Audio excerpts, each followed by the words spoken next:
Star4 TV News. Peddapalli జిల్లా రాజకీయాల్లో మంతని బోయిన్పేట్ నుంచి ఓ సంచలన విజయం నమోదైంది. ఇండిపెండెంట్ అభ్యర్థిగా సింహం గుర్తుపై పోటీ చేసిన పోతరవేణి శ్రీలత క్రాంతి కుమార్ రికార్డు స్థాయి 474 ఓట్ల భారీ మెజార్టీతో ఘన విజయం సాధించారు.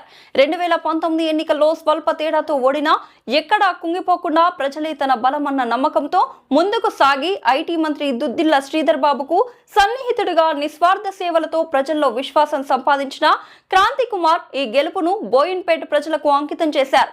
తమ నెల వేతనాన్ని ప్రతి నెల ఒక నిరుపేద కుటుంబానికి అందిస్తామని, ప్రభుత్వ పాఠశాల విద్యార్థుల పుట్టినరోజులు తమ స్వంత ఖర్చులతో జరుపుతామని ప్రకటించి ప్రజల హృదయాలను మరింత గెలుచుకున్నారు.